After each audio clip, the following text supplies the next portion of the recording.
like the gas wars that occur on Ethereum are extracting value from the use cases that are running on it, from the users, from the liquidators, from the actual MEV bots. If you think MEV is a net positive, the gas is actually taking away from it, and it is giving it back to the Ethereum holders. But I think over the long term, there's no way that level of extraction survives mass adoption.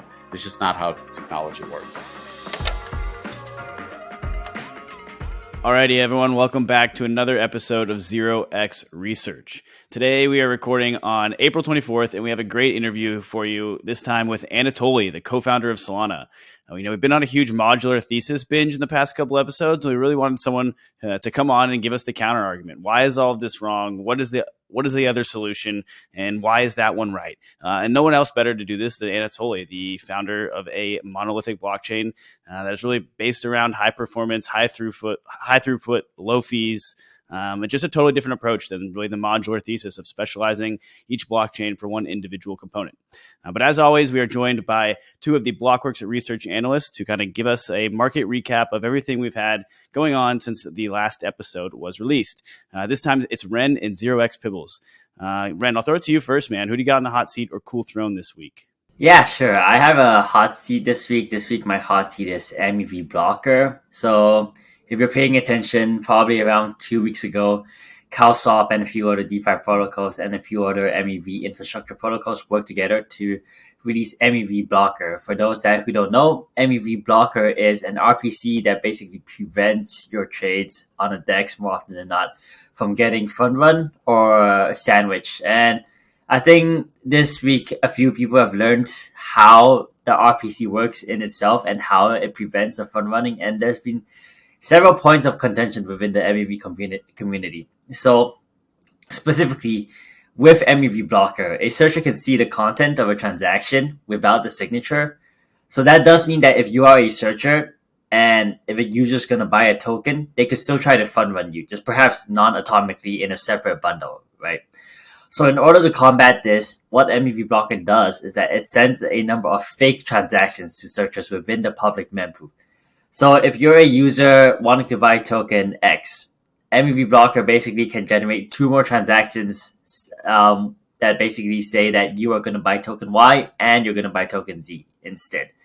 So now, basically, if you're a searcher and if you want to buy token Y, which the user is not actually buying, you're going to lose money there because there's no one to sort of like close your trade out. You're just going to buy the token and you're going to sell to yourself and you lose money on fees.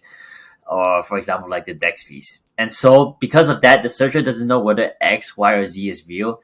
And that's essentially the mechanism in which MEV Blocker, quote-unquote, guarantees that your transaction won't be front-run or sandwich. And as far as for me, that just feels like a weird mechanism to you in terms of, sure, you want to share information about your transaction, but you don't want to share too much to the point where a searcher can front-run you. And then your solution becomes spamming the mempool with random fake transactions. And it just seems inefficient, for lack of a better term. Yeah, it does seem like an interesting way to kind of go about this problem. But what's interesting is, I agree with you, it feels like rudimentary in a way. But if it works, and that's our best current solution, then does it matter that it feels like overly simplistic? I don't know. In crypto, we always bring up like razors and whatnot. So like Occam's razor, maybe the simplest way is the best way. Yeah, and also I've been using MEV Blocker and it's really fast. I remember when Flashbots dropped their MEV mitigation RPC, I feel like the transactions were a little slower, but MEV Blocker is really fast. I like it. That actually feeds pretty well into my hot seat for the week, which is just the general market. We saw a ton of meme coins get launched. Everyone was trading Pepe, LSD, Doge, Wojak, Neon, or whatever it was called. Like, it just got a little bit wild. I think we all should have known there's a little toppy in the market. But yeah, MEV extractors had an absolute field day with all the meme coin action going on. And it was kind of interesting to me because I noticed that the L2 DEX volume is kind of on the rise. But then I looked at Uni V3 on Arbitrum, and there's really not that much volume on meme coins. But then you go to Uni V2 on Ethereum, And the top 10 pairs are pretty much all meme coins, Pepe being number one with like $400 million of 7-day volume. So I'm not really sure what the reasoning is. Maybe it's because Uni V2 isn't really on many L2s, but those L2s aren't extracting MEV, and then they have lower transaction fees. So I don't understand why meme season wouldn't take place on an L2. Maybe it's just better marketing, more people paying attention to like the hot contracts on Ethereum mainnet. Not really sure. But yeah, nonetheless, I've got the market in general on the hot seat. Definitely got a little complacent over the past couple weeks. I agree with you. It really feels like we should have seen this one coming when last week all the Slack channel was popping off with these different meme coins. But yeah, nonetheless, it did get frothy. I think we actually put ARB sellers in the hot seat last week, which maybe we need to be in the hot seat for throwing that one there, because ARB has been one of the biggest losers, just being a higher beta coin over the last couple of weeks. Those tend to indeed be the biggest losers. But yeah, I think the point about meme coins is interesting, right? And I don't know, it brings out my inner conspiracy theorist. Like, is there a cabal that's launching these meme tokens that actually see traction and tend to have like similar wallet histories, linking a couple of them together? And then you start to think, all right, well, this is all happening on ETH. Like, it's a great way to say, there's still ETH burn. It's still proving things to be, like proving like economic activity, because on the surface, you just see DEX volumes are high, and it does look like that. But I don't know. I haven't dug into that theory at all, so it's really just a baseless claim. But I don't know. There's also the idea, I guess, that if you're going to launch a meme token, you want to kind of go to where the wealth is rather than trying to pull the wealth somewhere else. And by far, the most wealth is on Ethereum. So it's like, make it easy for people to buy. Don't make me bridge anywhere else. Just throw the meme token here. Yeah, definitely. And a fun fact for all the listeners is that half of our team got rugged on Neon Coin last week. So if the dev is listening to this, I wish you a very bad day. But we started off strong in Wojak early in the quarter. Ren, you had a cool theory too around like kind of like MEV bots, like purposefully, I guess, putting these meme coins out there to try and get attention and extract MEV. Do you think there's much legitimacy to that theory? I think that partially, or at least that's a conspiracy theory I believe in, because on one hand, most of the AUM within crypto still lies on Ethereum, right, rather than Arbitrum and Optimism. But perhaps you could also argue that if it did launch on Arbitrum and Optimism, it would have just seen a lot more volume just because transaction fees are lower. But also, you can't really, there's no MEV for you to extract on Arbitrum or Optimism today, given those centralized sequences. So I think, I don't know. I like to believe it. But also, like, just some interesting stats, right? Like Jared from Subway, the famous MEV bot, last week made around $2 million in profits, which is a crazy amount. He was basically all of the trade volume within the Pepe, the Wojak, all the meme coin pools. The guy processed, I think, 750 million in volume between like ETH and all the meme coins, which is pretty ridiculous for like an MEV searcher. And I think a few other notable people within the MEV community have also pointed out that there was a combination of factors that made it so lucrative for MEV participants last week, right? One was that apparently there were bots that were designed to make any user sell transaction fail, right? So they were basically just mess with all the transactions, run it, and basically make the slippage within the pool higher than your slippage tolerance. And to basically give the impression to users that your transaction is going to fail unless you set a really high slippage tolerance. And I can't confirm it. I haven't looked at the data, but that's apparently what's happened. There were bots like in those liquidity pools intentionally like messing with prices and making everyone's trades fail. And so everyone ended up putting really, really ridiculous like slippages. And if you went to look at, for example, EigenPi, the Wojak, the PP, and if you looked at sort of the top profiting MEV transactions, some of them were really ridiculous. Like the MEV bot profited like 30K and the end user got like $500 back from his transactions, which implies a slippage tolerance of like 99%, which I'm not sure why would you ever do. That's, I guess, a summary of our state of the market, right? The market moves against us, and we simply bring out the conspiracy theories. Pibbles, who you got on the cool drone this week? Yeah, so I have the MadLads / xNFT backpack team. It was a super fun mint. That was my first mint on Solana in quite a while, and it was super cool. Like Thursday night when they were supposed to mint, it got pushed back an hour, then another hour, then a whole day because they were getting DDoSed. I think they had upwards of like 2 billion requests at one point. But they had a successful mint on Friday night, and it's really neat because it's like the first public xNFT mint. And that's like an executable NFT. So you can have like xNFTs that are dApps that are live in your own wallet. So this was the first mint that was live in the Backpack wallet. It was a super cool experience. And overall, I just really like the Backpack wallet. Yeah, we've been harping on these for the last week and a half, 2 weeks, and it was fun to actually experience the mint firsthand. I was actually going to be really pissed because it was supposed to be at 7 o'clock on Friday after they delayed it today, and then they did 10 minutes and then 10 more minutes, and I was like, oh my God, this is about to be a repeat of last night, and it's like a Friday night at 7:20. I'm like, this is the last thing I feel like doing. But yeah, super excited about these things.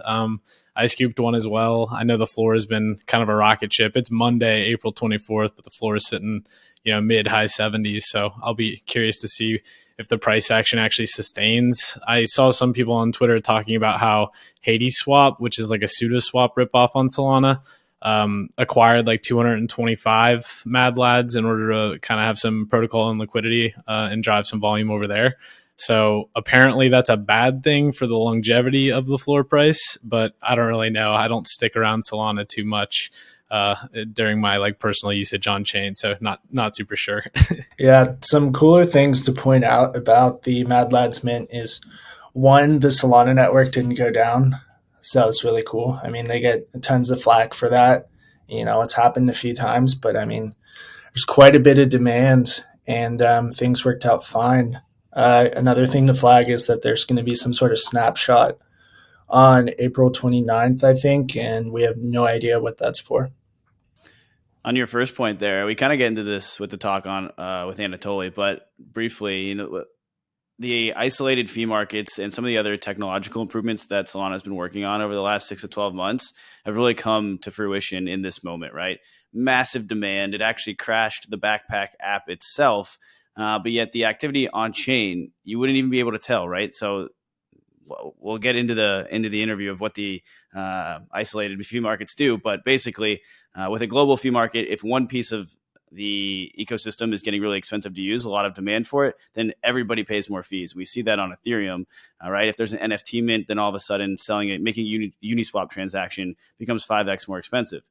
But in the case of Solana and their isolated fee markets, that just because there's one active mint, not other users don't have to pay more. And that's something that I wouldn't be surprised to see become more of like a crypto standard if we fast forward a couple of years from now. That just seems like a better way to build a blockchain.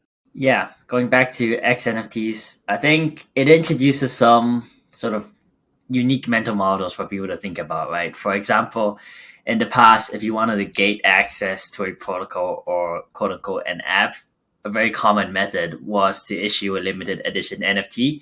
Then you would have to hold that NFT in your wallet. Then you could access the protocol, right? But now with xNFTs, rather than issuing limited edition NFTs to access the protocol, you could issue limited edition apps or the xNFTs themselves. And I think it's just a very interesting way of thinking about the possibilities with executable code within an NFT. And I also asked some guy at Solana, I think some person on the developer relationships team, in terms of what's possible, right? For example, if I have to update the xNFT, do I have to reissue a new xNFT? And the answer is no. I thought it was yes, but apparently all you need to do is provide an updated bundle and re-upload it. Then the xNFT will update its metadata. And for example, you're also able to have multiplayer games work on xNFTs, which is also, I didn't think that was the case because all of the games within the Backpack app were single player, like 2048, Flappy Bird, all of like those like really like old school fun to play games. But apparently there's a way to sort of make an on-chain game which validates a state and basically stores a state hash. And so you can validate like the state of the game and multiple people can play within the same xNFT. So I just thought like those are very interesting to think about. Yeah, that is super cool, Ren. Plus, like, just think about the security upgrade for users. Like, if it's in the App Store and it's trending, it's probably pretty safe. Versus, I still triple check addresses when I type them in manually if I don't have them bookmarked. Like, I'll go to the docs and then I'll go to like their Twitter and make sure that I have the right URL before I connect. So it'd be really nice to just have that all in one spot within your own wallet. But Dan, I know you got a cool throne this week. What you got? Yeah, that's right. I'll take us back to Ethereum land, and I'm actually putting one of the OG DeFi apps on the cool throne, Curve Finance. So I feel like we've been harping on their stablecoin. That's been like such a long time coming. But over the weekend, we saw some interesting activity around 0x Babe, one of the Curve deployer addresses. Maybe we can link that address in the show notes, just if anybody wants a free little alpha to follow. That's a great address to throw on the Etherscan watch list. But nonetheless, this address had some interesting activity around launching and testing new contracts. And some of these appeared to be stable swap pools with ETH native as the pairing. And if we check the GitHub, there was a couple updates around like test deployment of a dummy contract and things like test new price oracle. And one of the things that they've been working on is creating a price oracle that is an alternative to use to Chainlink. And so this kind of starts to feel like it's the last piece before we see Curve USD, the stablecoin lending protocol, go live. Because obviously with a lending protocol, you have collateral and you need to know the price of that collateral to make these pendulum type liquidations. And this is going to be a huge unlock for a lot of different reasons. Aside from the obvious ones like vertical integration for the protocol, right? So also adding a stablecoin and a lending protocol on top of the decentralized exchange. It also gets the protocol revenue diversification benefit of that as well. But to me, there's a more exciting unlock here, and that's really like creating this feeless transfer market between different types of listed collaterals. And so what I mean by that, this is actually first flagged to me by Curve Cap. He's got a great Substack. You should definitely check that out. But he kind of brought this idea to me that where if you have, so assume there's two collateral types, wrap Bitcoin and ETH, for example. Each of those would have its own AMM, so its own pool, and they'd have like liquidity within this pool. Well, if you assume that this is the case, then these pools are natively generating fee revenue from interest fees, which means that the protocol can set the trading fees of these two pools to near zero, or let's just assume zero, and it would still be generating revenue even if swaps are running through this pool at a 0% trading fee. So basically, Curve USD can come like this feeless link between different types of collateral, right? Because that's in the world where we only have two collaterals, but let's assume there's now 10 or 1,000 collaterals. Well, this stablecoin then becomes like this feeless transfer mechanism. And the more depth, the larger trades you can push through these pools. And it kind of just like makes an interesting scenario where Curve is a little bit more prepared for this race to the bottom in fees that we kind of expect to see in the decentralized exchange market. So it's just kind of like another interesting element for how this stablecoin and lending protocol gets a little more interesting than just the on the surface, like, oh, we're expanding what the protocol does. But this also comes at a time when we see more developments being pushed out by the Curve team, right? So the first leg of the Tri Crypto upgraded contracts was just rolled out as well earlier today on the 24th. And so the Tri Crypto upgraded contracts are a huge unlock. And honestly, to me, this is even more exciting than the stablecoin for a very simple reason. So the Tri Crypto pool is one of the largest pools on Curve. This pool holds Ethereum, Wrap Bitcoin, and USDT Tether. And the ability it's like using the Curve V2 AMM, which is a concentrated liquidity AMM that automatically adjusts pools liquidity around a central point. So it's kind of like in contrast to Uniswap V3, which allows LPs to move their liquidity across different ranges selected individually by each LP.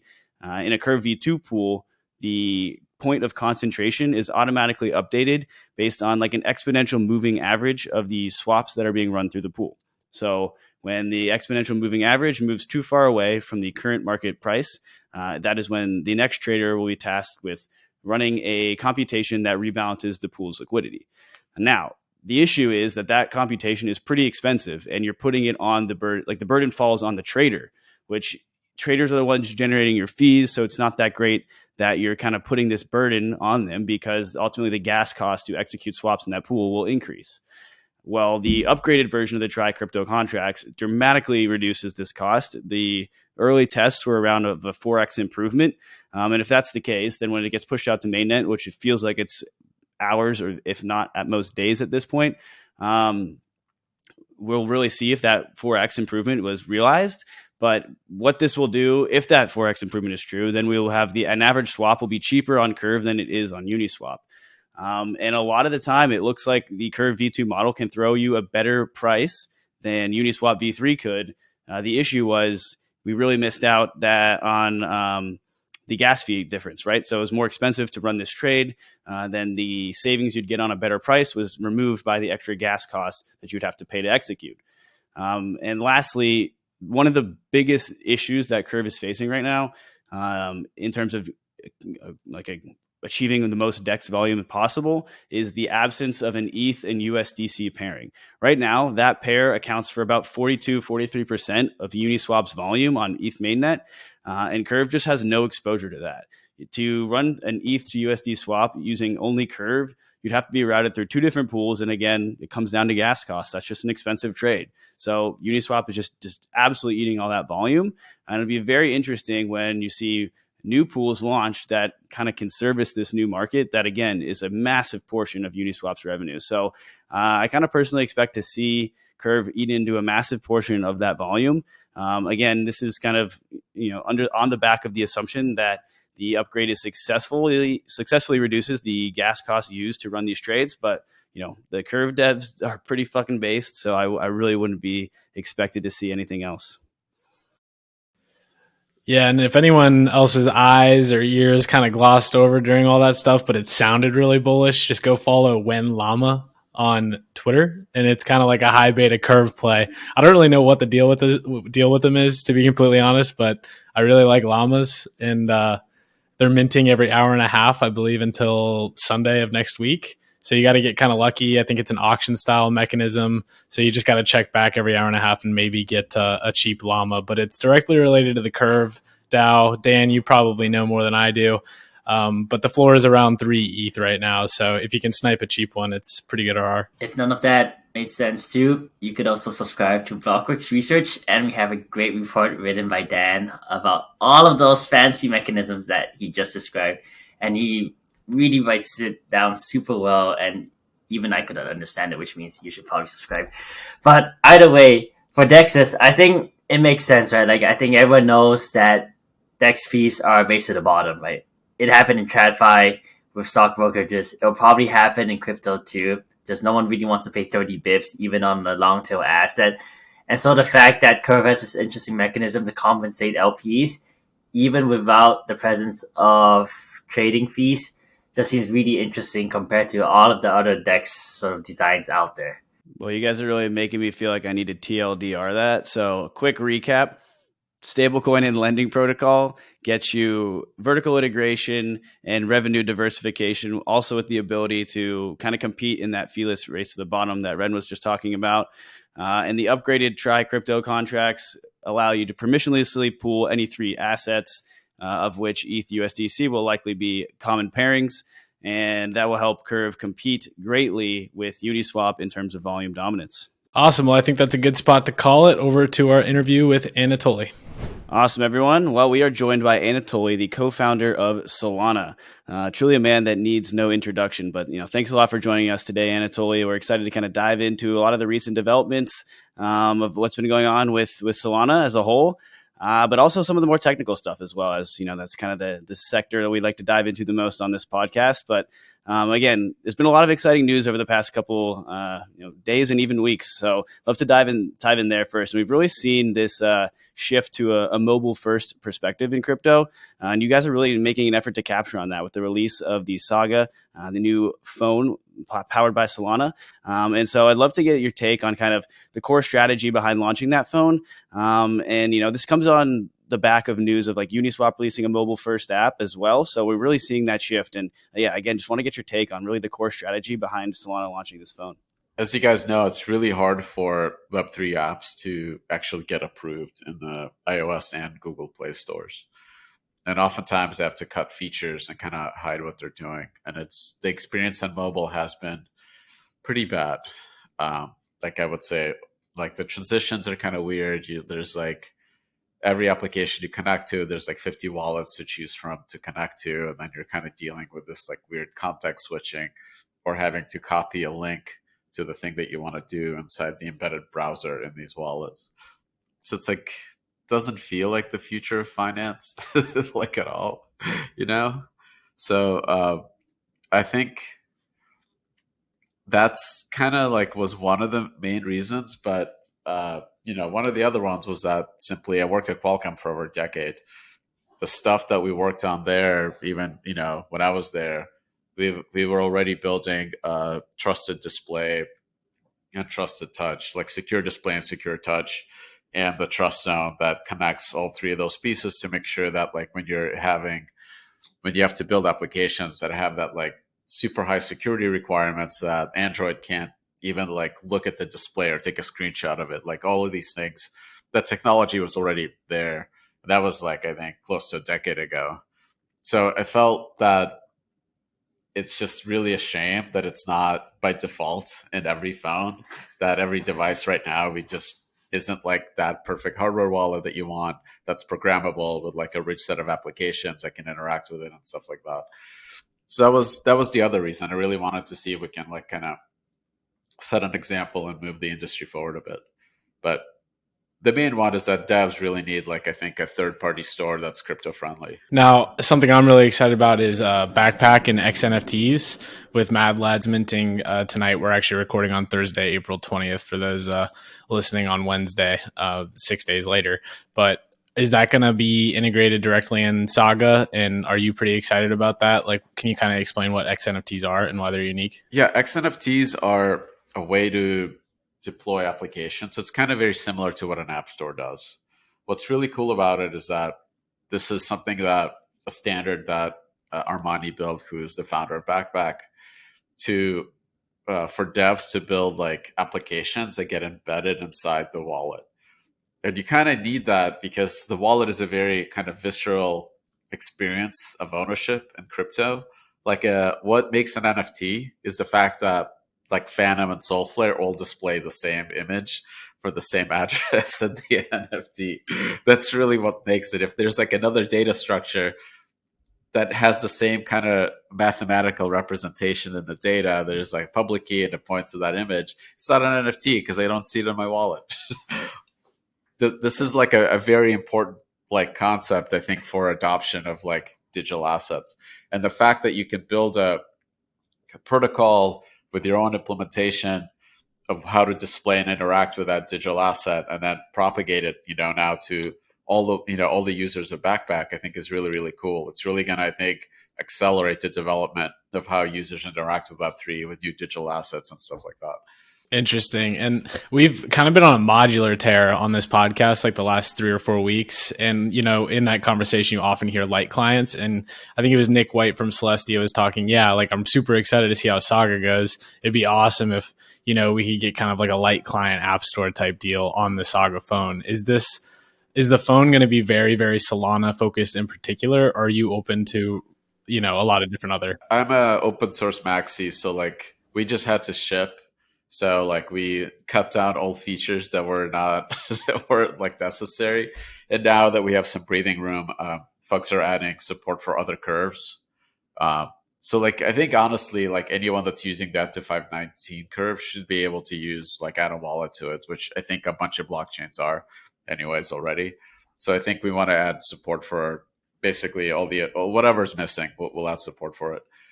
I think it'd be really cool to see like the entire industry start kind of like collaborating on what these data structures look like for sharing applications on chain, but also moderation and all these other things, because those are very much part of like the mobile experience. We really don't want to be in control of any of it. I kind of feel like users should be able to pick whatever, application top 10 list they want, right? Which is like where the moderation comes in and stuff like that. Hey everyone, big announcement from the Blockworks Podcast Network. We're launching a new show called Lightspeed and hiring 2 hosts to come build it with us.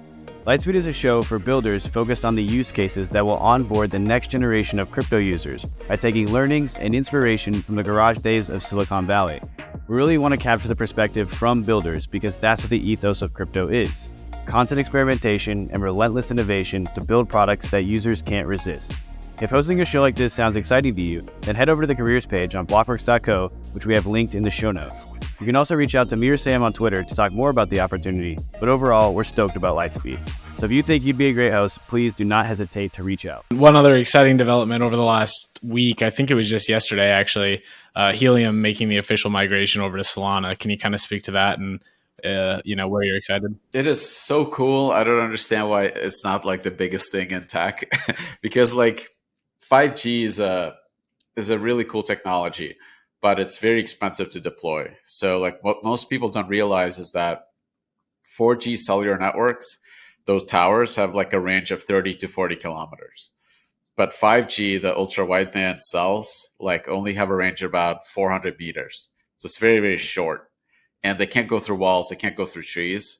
So like if you were to just blanket United States coast to coast with 5G, like ultra wideband, like cellular hotspots, it would take like, I think some people estimated like 10 million. You probably don't need that many to cover all the users, like because most users are concentrated and there's Wi-Fi in a lot of places, but it's still going to take a lot of work to get you that, like I'm driving down the highway at 50 miles an hour, like, 60 miles an hour, and I'm watching a movie and like my friends are all FaceTiming, right? Like with somebody on the other side of the world also driving like 60 miles an hour, right? Like it's just going to take a lot of hardware to do that. And what's really cool about Helium is that they've proven out that users can deploy a lot of hardware like all over the world and do all that coordinating using, cryptography and a blockchain.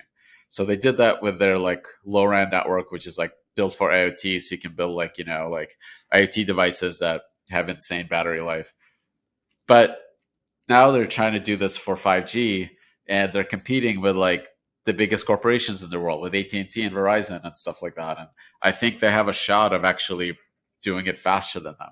And if that happens, I think that's like real proof that decentralization is like a net good for the economy. It like touches like the very fundamental like thing that we like, very fundamental piece of like the US economy could be built by decentralized networks. That could be like, I think, groundbreaking for the entire industry. So I'm really excited for them. Just to give you like a sense of like where things are at, I think AT&T and Verizon have about 50,000 like cell towers for like 5G. I think Helium's at about 8,000. So it's not like they're a million to like 1,000. It's like actually like they have a reasonable shot. They just started to actually passing them. And that I think in itself would be, I think, massive news. Yeah, that would be a big win for honestly the industry as a whole. But I'm curious. So, one of Solana's original messages was really about trying to be the NASDAQ on the blockchain.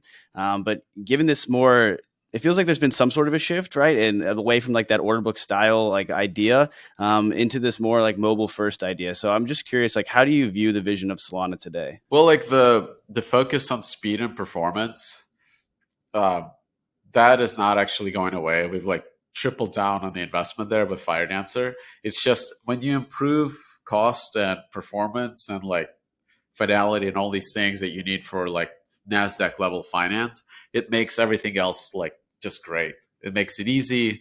The user experiences are like fantastic and you have like low fees and fast finality. That's what users want. And those additional use cases are not even like, don't even come close to the amount of traffic that's generated by like oracles and order books like Pith and like OpenBook and all these like Hero now, like all of and Ellipsis, all of these like order book style dexes generate massive more number of transactions than the users. So my feeling was always like, if we can get it to work in that like NASDAQ level, it works for NASDAQ and it's a decentralized global permissionless network, then all the Web3 stuff is just going to come for free.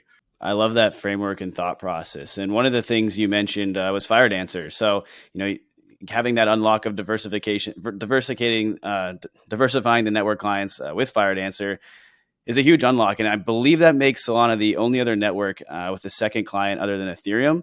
So I'd love for you to dive in on really what Firedancer is and how it improves performance. So this is a team out of Jump Trading. Who's actually their chief scientist is now leading this effort.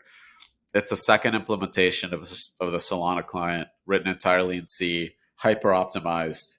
It's built on a technology platform that Jump uses internally for data processing. So they handle 400 gigabits worth of throughput on this software platform. It's really, really cool. This is what I dreamed of Solana should be designed like when I started, but we just didn't have the resources to kind of build it from scratch that way. But because they now see the end state, they know exactly what we built and what the design is, they can actually then do all of these hyper optimizations. And the kind of results they're demonstrating are ridiculous. So during Breakpoint, they showed they can do, this is commodity hardware off the shelf Intel boxes, was handling 600,000 transactions per second throughput through the transaction scheduling stage, which is really, really cool. Richard recently tweeted their demos of Quick, which is the internet protocol that we're using for coordination. They're showing on 4 cores, it's doing over 22 gigabits worth of throughput. So they're really, really people that are super into low level networking understand what XDP is, and how to actually take advantage of all of this low level network hardware. Should go look at the repo for Firedancer. It's awesome. Yeah, that thing just sounds like it's absolutely screaming. And so I guess that begs the question, though, of if Firedancer is so much more performant than the current Solana client, why does that you'd imagine every validator is going to kind of switch over to running Firedancer. So does that kind of remove the benefits of the diversification in this case? So the key part for safety is that the runtime logic, the thing that actually plays the transactions forward and the logical state transitions, that there's multiple versions of that. So you could have Firedancer be the primary client, and then all the work of actually getting the block, staying on tip, and dealing with shreds and all this other networking stuff is done by Firedancer, and then the Solana's replay client can basically work behind it an already built ledger and verify that the same result is built by both clients, and that gives you all the safety that you want, because now you have 2 clients. All the top validators that are in the top 33% can easily afford running 2 servers. That to them, hardware costs are pretty relevant. So that's kind of the expectation there, is that they will run one primary, one secondary. For a lot of the other folks, they can pick one or the other. So we'll have enough client diversity to give us those properties. For liveness, it's a bit more complicated. So with liveness, you could have a system where there's a bug, something is getting saturated and and running out of memory, and you can switch to the other client. But if you're switching from Firedancer to Solana, you're probably going to see a performance aggregation, and maybe that's okay. In those kinds of events, it's better to lose some performance than to have a liveness failure. Great, appreciate that background. In terms of local fee markets, I've seen you kind of tweet about that quite a bit, and isolated fee markets. Can you just explain what these things are, how they work, why they're important for the user experience? Yeah, this has been this is what plagued us last year, and we didn't have an option but to innovate, which is really cool. So the problem that you have with blockchains that have low fees is that bots that want to take advantage of an economic opportunity like an NFT mint, they will submit infinite number of transactions because it's very cheap to generate and send them. Very few of them will actually get through, but they will basically prevent anyone else from being able to propose a transaction by saturating the mempool, all the queues leading up to block production with dummy data. So what happens is that in that environment, you have these malicious actors that are economically incentivized just submit. At one point we saw literally I think close to 100 gigabit worth of traffic hit one of these nodes. So these are like saturating the line, like the network cards at the data centers to handle the traffic going in. And the majority of this, vast majority of this traffic is dummy replicated transactions. They even like modify them a little bit to break the deduplication, like the simple deduplication filters. So like all of this stuff is saturating the network, and the validator can't drop them fast enough to get to the valid transactions. So you needed like a couple pieces fixed there. One is you needed the ability to limit the amount of traffic that anyone can send, and that's quick. So we changed from UDP to quick. So now bots can't just send 100 gigabits worth of data. They can send some limited amount. Of course, at that stage, bots will then like create 1,000 different bots that are all sending a little bit of data. So to deal with that, you have to actually limit the amount of connections that anyone gets based on stake weight. And that kind of distributes that problem across the entire network. So a bot can't connect 1 million like Sybil nodes to the leader. They could connect a few, and then maybe they can connect to other nodes in the system. But because we have a very large network, like over close to 2,000 stake nodes, it becomes a much harder problem to saturate the entire thing. So anyone that has a connection to a stake node is guaranteed some ability to send traffic through. And because now you have like some guarantee that valid users get their traffic through, the validator, when they receive this data, it's now bounded, they can actually sort it and drop it. And this is where the localized fee markets come in.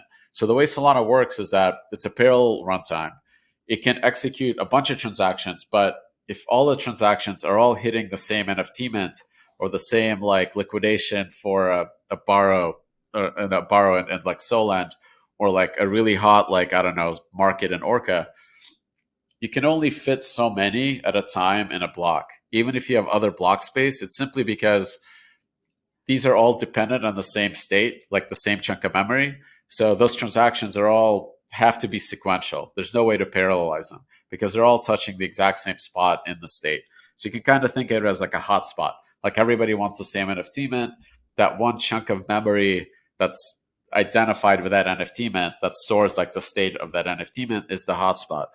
So you can only fit a certain amount of those. So the way that the sorting works is that it takes the highest transactions by fee and fills them out up until that little state, like that's a hotspot, fills up in the amount of work it can do. But that's not the entire block. So that's the amount of work that any single thread can do. So like any single thread on your CPU or whatever, it can take 400 milliseconds to work in a hotspot. But then you fill up all the other spots after that. So what that means is that like you can have a very hot NFT mint like you're going to see with like MadLads, and the fees to access that may spike, but that's not going to impact any other marketplace, any other transfer, because they're simply not interacting with that state, and that means they can be scheduled. So because validators now have like a bounded amount of data that they can actually do the sorting and filtering, they can actually then bucket all of these transactions by hotspots and then take the top hotspots and put them into a block. So it's like a, like a pachinko machine. It's just like filtering all of these things into slots and then like taking the top ones, and that happens to be your block. This is a really exciting solution here, and I'm curious if you can go a little deeper on how they identify hotspots. And so, like, I guess in the example you gave, right, like MadLads will likely become a hotspot, but that doesn't necessarily mean every other NFT mint that's simultaneously going on will be a hotspot as well. So how does it like? I guess, how do you actually distinguish and group these transactions into these like clusters, if you will? Yeah, so it's a pretty dumb, greedy algorithm. So it actually sorts everything by fee. And then going from the highest fee, it starts tracking which accounts those transactions access. So one thing that's very different about Solana than Ethereum is that if you've heard of access lists on Ethereum, it's that they're required on Solana and they have to be complete. So a transaction cannot access any data outside of the access list. And a transaction has to have its access list declared. So that means that looking at every transaction, you could look at which access lists are being accessed by each transaction, right? So when you're doing this greedy algorithm, you take the highest ones and then you start tracking which access list fills up first. And as soon as that one fills up, you don't allow anyone else to access it. Okay, that makes sense. I guess I think I just we're missing a small piece, because you mentioned how, Solana is kind of designed with hardware in mind, and parallel processing is also another thing you've already mentioned. So do you mind kind of explaining at a higher level how parallel processing actually works, how it scales execution, and the benefits or trade-offs associated with it? Yeah, so the tricky part is that the system has to be parallel in every step of the way. If you have any single cube that's single threaded and I think it's saturated, you kind of lose benefit in the entire system. So, and there's a lot of detail to explain there, but fundamentally the key part that we did is that we parallelized the environment, the execution environment, the virtual machine where transactions are executed. So unlike EVM, you can think of every transaction in EVM has like a global write lock on the entire state. It can touch any part of the state, it can do whatever it wants, and then it executes, and then the next one gets to do the same thing, and it's all done very sequentially. On Solana, every transaction specifies exactly what state it is going to read and what state it's going to write.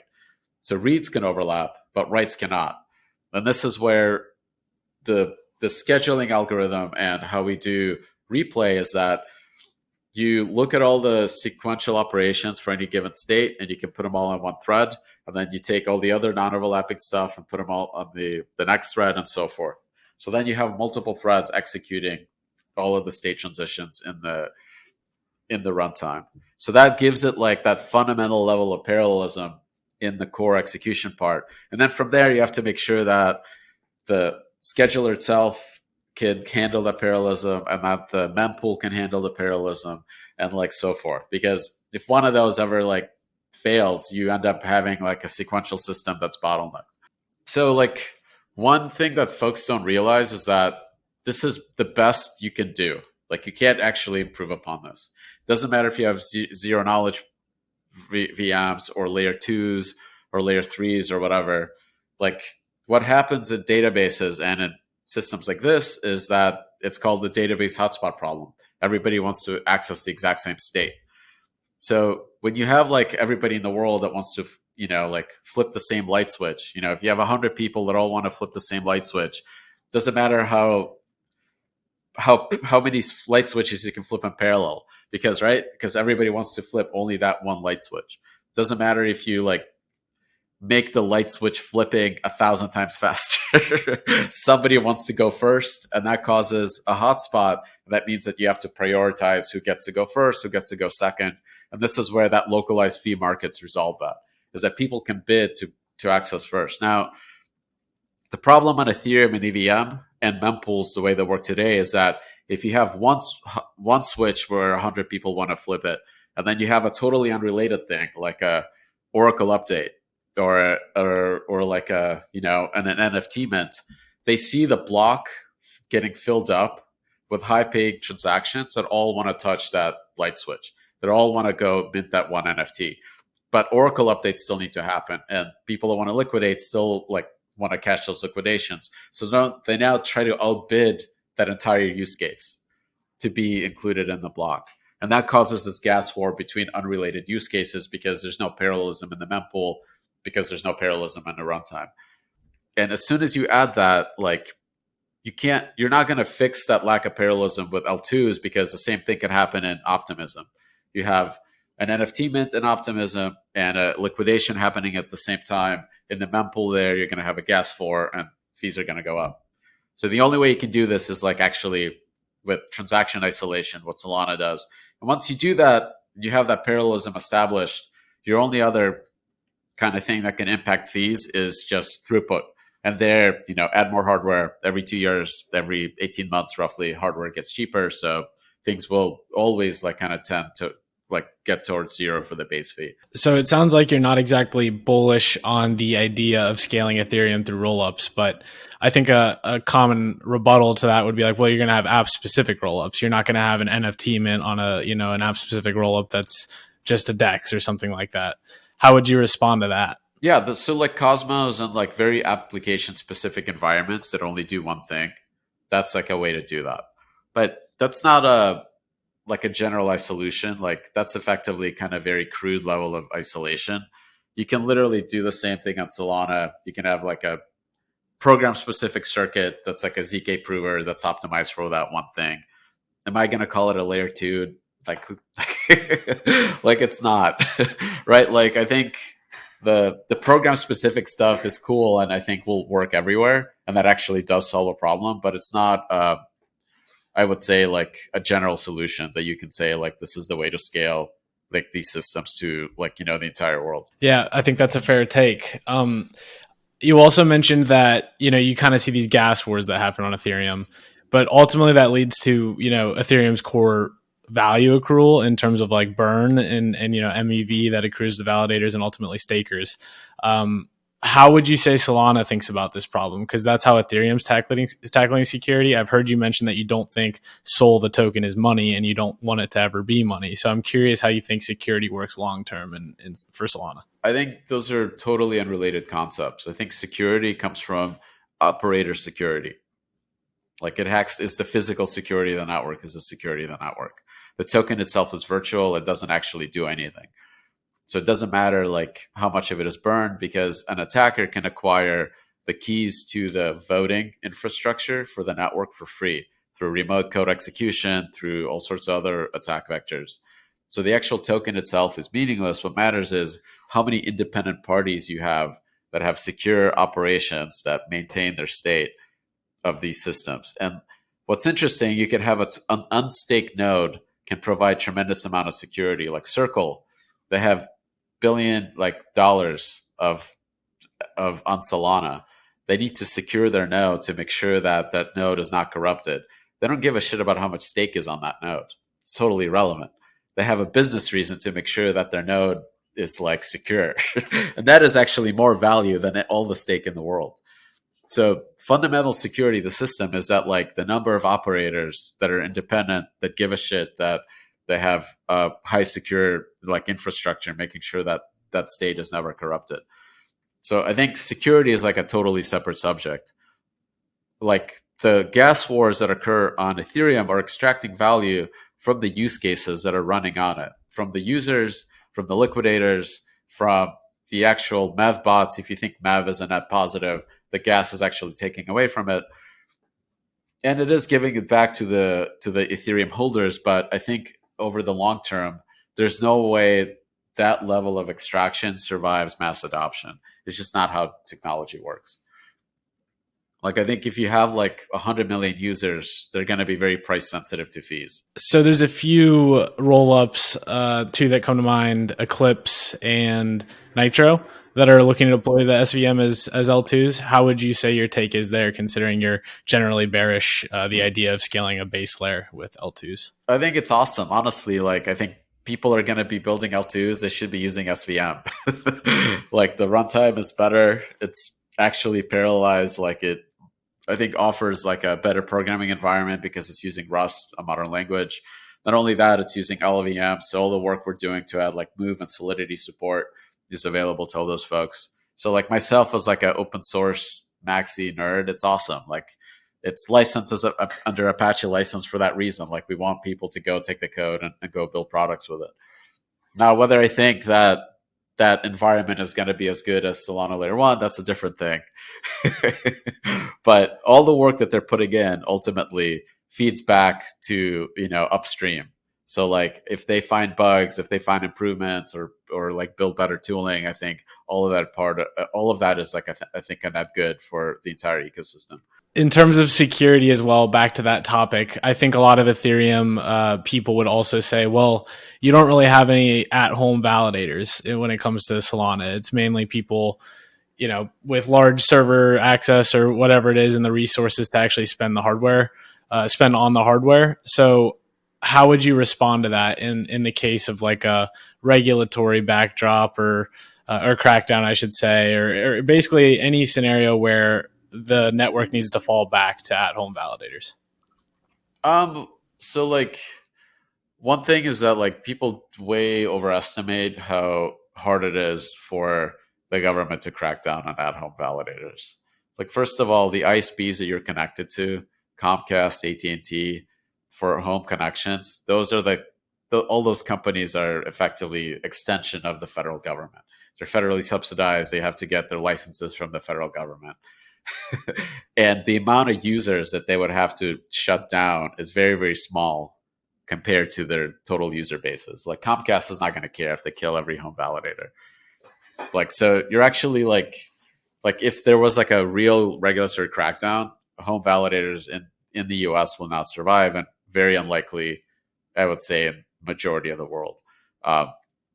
So like from that perspective, I don't think there's any advantage. Anecdotally, there's already home validators on Solana simply because you're starting to see like 1 to 10 gigabit like network connectivity at home just from the rollout, like just from the general upgrades.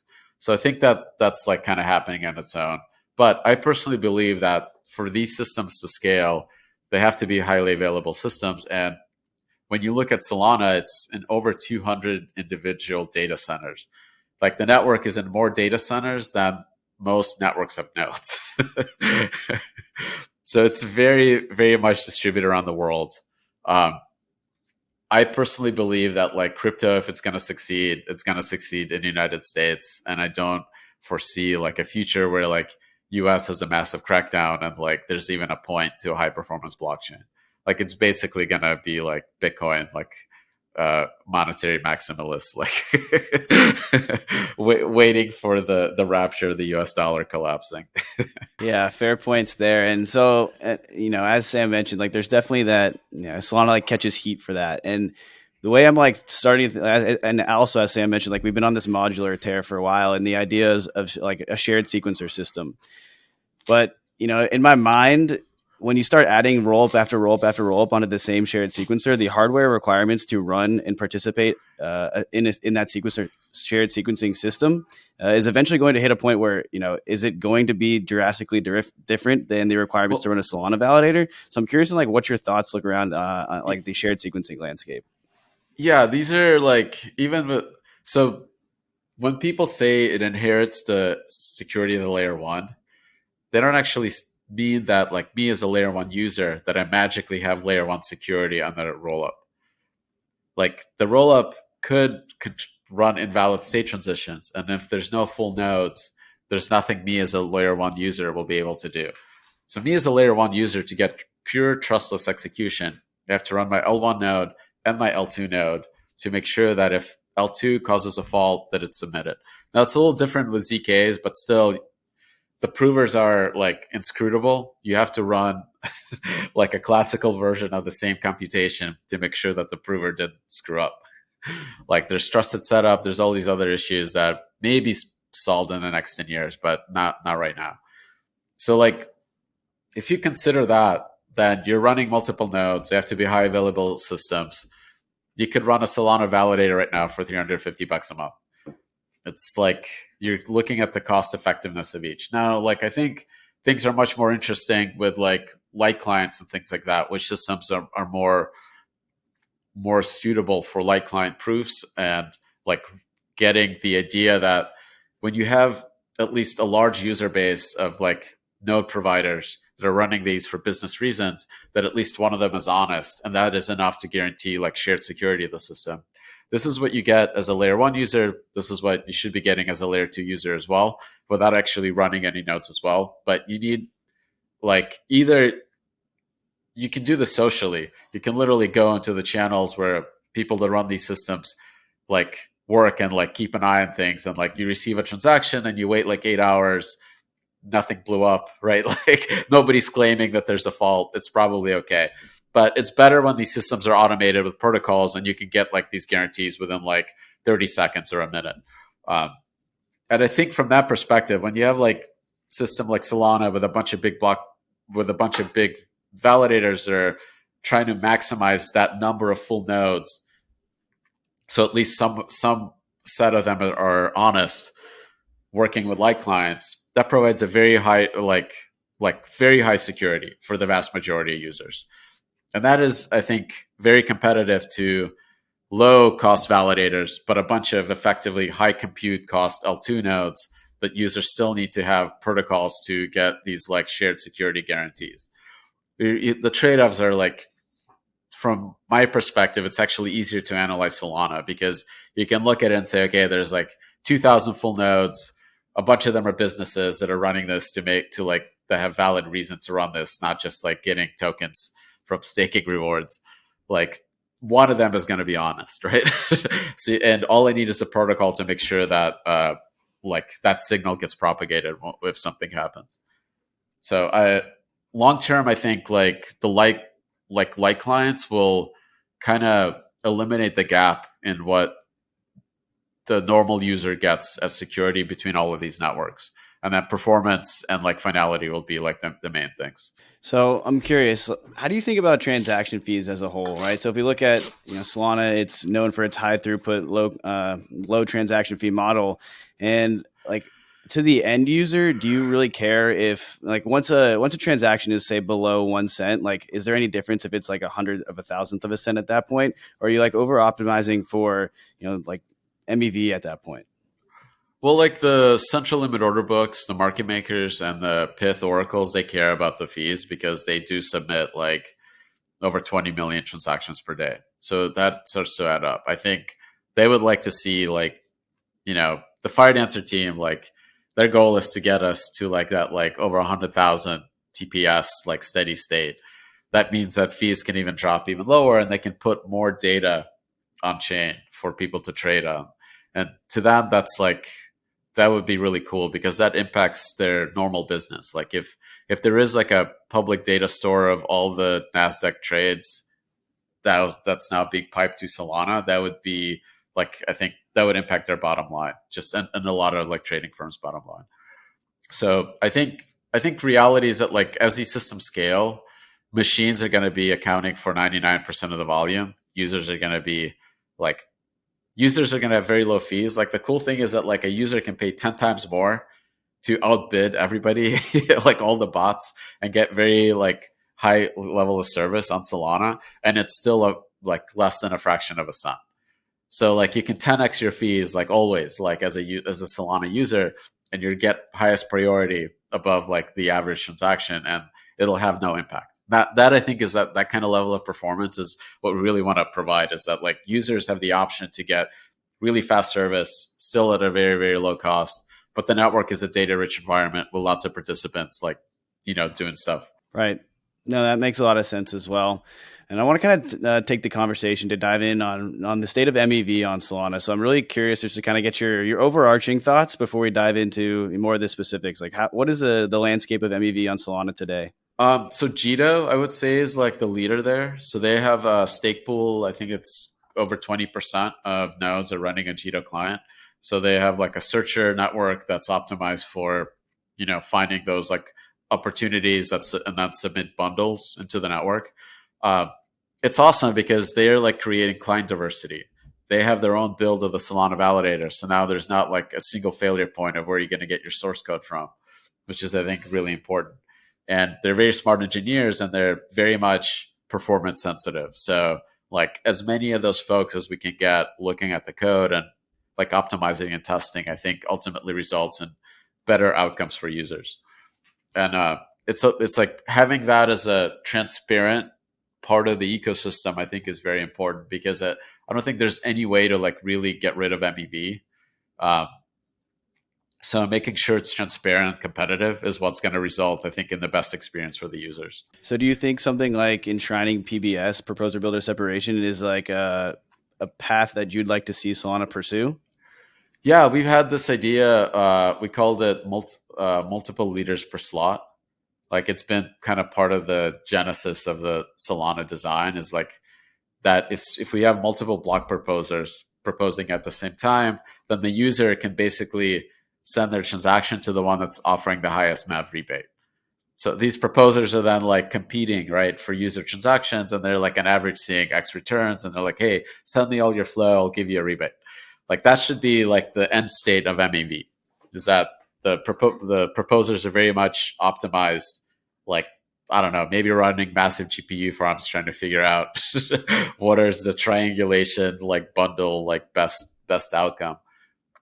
So like that's something that's been, I think, part of our intent like from day one. There's a proposal right now, like we call them SIMDs in the Solana Foundation repo to that actually is pretty close to the proposer build of separation that you see on Ethereum. Now, I saw you put out a tweet. I can't remember when it was, but you were saying that dApps could actually recapture some of this MEV. Is that exactly what you were just referring to, or that looks somewhat different? So that's a bit different. So like one of the things that we see is that uh, there's a lot of opportunistic arbitrage spam in the network. So like basically whatever, if you have like financial state in these systems uh, and you have X amount of capacity, right? Or X amount of like access to that state, arbitrage will fill it like the entire capacity of that state if the transaction fees are low enough. And that's actually fine. Like we don't really care. So they're like submitting a bunch of transactions. 99 like percent of those ARB transactions fail because they're opportunistic. Hey, if this price is X, just happens to be X and I get lucky, then I know this is a profitable transaction. So why don't I submit it? Because the cost to do that is pretty low. One of the ways that we thought that could benefit applications is if they could charge these transactions just for taking a write lock to the state. So like if a transaction wants to access Mango and it's an ARB that's like, hey, I'm trying to see if there's like a price on Mango that I want to take, but if not, the transaction fails. That just even asking that, like querying that state and taking the write lock, it has to pay Mango a certain amount. And then Mango can tune their fees to basically like capture this ARB, like this opportunistic ARB returns. Mango itself can capture it and give it as a rebate to users that are creating valid like bids and asks that are adding liquidity to the system. So from a very high level, you can think of it as like your traditional ESN like exchange that gives people that are creating liquidity a rebate and those that are taking liquidity paying a fee.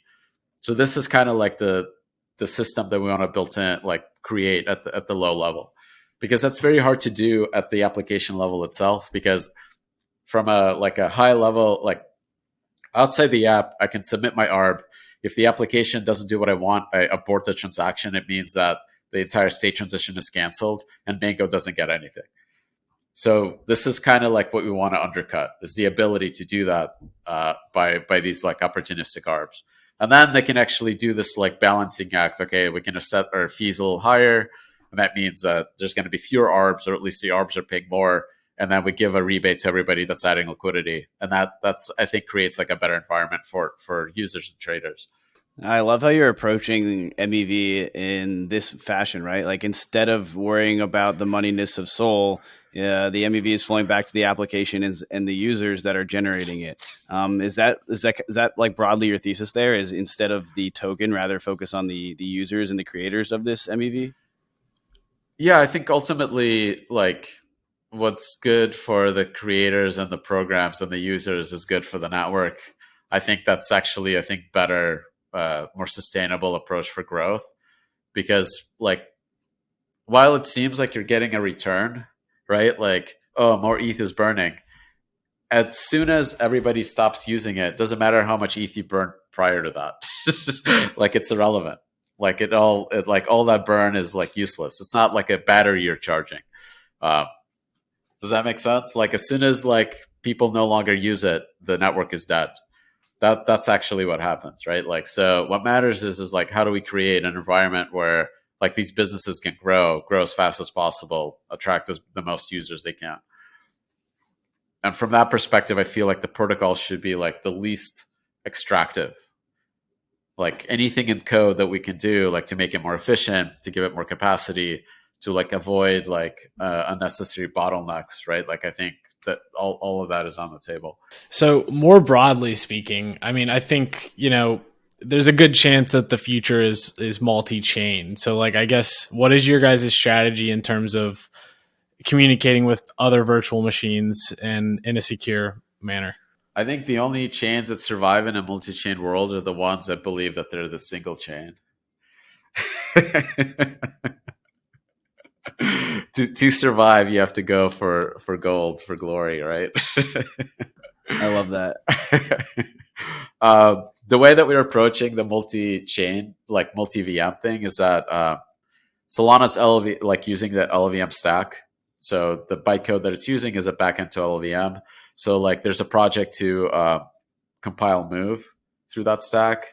And what's cool about that is it's forcing us to add like next generation features into the backend, where like now the bytecode is typed, and you can do type inference between different programs and then combine them during the JIT stage, and then you can have like calls between these programs that don't need to like have any safety checks. That you have a guarantee based on the bytecode that like when I call the token program that I'm passing the right data. And that means like you eliminate a whole bunch of like runtime checks and like things get faster. So that's been really cool. Like just having move as a forcing function for us to like add all these features that like the Linux kernel folks added to Berkeley packet filter a couple of years ago. So that's basically our approach. LVM is very general purpose compiler. I can't imagine it like not being able to do something like that people come up with in the virtual machine space. There's a Solidity project too called Solang that's like, I would say fairly mature, but still takes a lot of like an experienced engineer would need to be able to use it, because a lot of the kind of like the basic tooling like hard hat is still missing. But if you're like an experienced Solidity dev, you can get going with it. I honestly love that mentality. That's a good, just the right framework to be like attacking this idea. But I'm curious, what do you think the Solana ecosystem is like missing today as far as applications go? What would you love to see get built there? I think like it's kind of what all of crypto's missing is there's no like application that we can point to and say, this is general consumers using crypto and getting value out of it, and these are the business models that are creating value for the world. It's just not, there's nothing here. So like we're trying like to attract folks that have that mindset that really want to unlock like value for the general consumer. Helium I mentioned is one, Hive Mapper is another one. Folks don't know what that is. They're basically competing with Google Street View.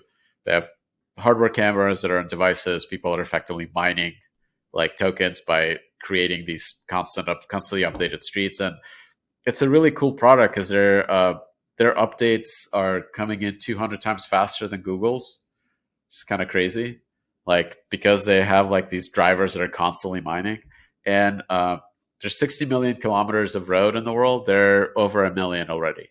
So they're moving really quickly, right? Like like 2% of the way there for the entire world. I think that could be like very like substantive like technology built using decentralization that we can point to and say, hey, look, this is competitive with a $2 trillion company. But it's still not like consumer stuff. It's like infra, similar to Helium. What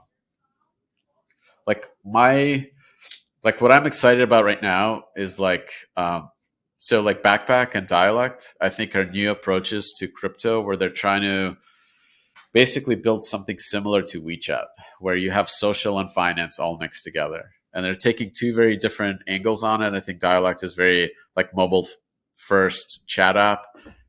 Backpack is a wallet with a lot of like unique and cool like interactions you can do, like including social. But the goal there is like if you have like a moderately successful social network that's struggling to raise money in Silicon Valley with like 20 million users would be the biggest success in crypto. We can all then point to it and like, look, there's real consumers. They're doing stuff. They're making payments. They have like simple returns on like stable coins or something like that, right? Like it works. Like the whole loop works and it's growing. Like if we get one of those successes, I think that would be revolutionary. And like once you have like that many users that are actually using this stuff on a monthly, daily basis, then I think the business models that make sense will just become very obvious and fast to optimize, and you'll see that like next generation. Like all of that is missing from crypto. Like it sucks. Like it's been I've been working on this for over 5 years, and we still can't point to like that one use case that's the consumer use case, that's the winner. Yeah, strong agree there. Me and the rest of the research team have been preaching on that front as well. Like you could maybe argue stable coins as a potential killer use case for crypto. I think that's probably the only one, but at the application layer, it's few and far between. In terms of Backpack too, I was very excited to see 2048, Flappy Bird, like some of these classic Web 2 games in there, like kind of obfuscating the difference between Web 2, Web 3. I thought that was super cool and super unique. But as someone who's so bullish on their own project, which I absolutely love, I would love to hear the bear case? Like, at what point would you admit defeat and be like, damn, like I was completely wrong on my thesis on how to scale blockchains? Oh man. Well, I don't think I'm going to be wrong on scaling part. I think we have to, for me to like question it, I'd like to see Ethereum and all the L2s combined to even match what Solana does from applications today. Like, reality is that like Solana does more transactions than all of their scaling combined right now. I think for that to happen, you need like, I think proto dank sharding might get close to that, but I'm not 100%. I'm doubtful because it's just one of the pieces. You need to like really optimize the mempools as well, and I don't know how much work is being done there. And that's going to start touching the execution environment. And like, unless you do all three of those pieces, you're going to have like these weird bottlenecks that they're not going to quite work well together. But at least that looks promising. They're like focused on increasing the data availability layer, and that's ultimately the bottleneck: is the bandwidth between nodes. Can you maximize that? So like, I think proto dank sharding might get at least closer. I guess I would be impressed if like the post dank sharding, if the throughput of that system was anywhere close to Firedancer. Like, I think I'd be like, okay, this is like very much a valid scaling solution. I think probably my guess is that Firedancer is going to be like 100x. It's just like it's really, really hard to compete with like an optimized server at a data center with like 10 to 100 gigabits worth of available bandwidth. And like, it's very hard to compete with that system, right? It has all the cores, all the raw resources. The only bottlenecks right now on Solana are like our stupid code that we wrote as fast as we could to launch. Like, that's not fully optimized. And the Firedancer guys don't have that like constraint. They're like actually building it the way it should have been, from scratch, like from the ground up. So like software is the only bottleneck right now. The hardware is like ridiculously fast and not expensive. We're not talking about like $100,000 servers. This is literally like $350 from Latitude.sh is like, multi, like very large core system that can do 10 million of ops per second on a single core. Like, this is how fast hardware has gotten today.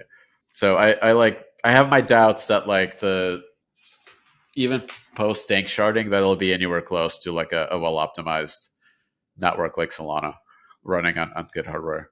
Well, no doubt it'll be a fun race to watch, and I really appreciate you taking some time today and coming out and sharing your thoughts and really your viewpoints from the boots on the ground vantage. We love to hear it from that perspective.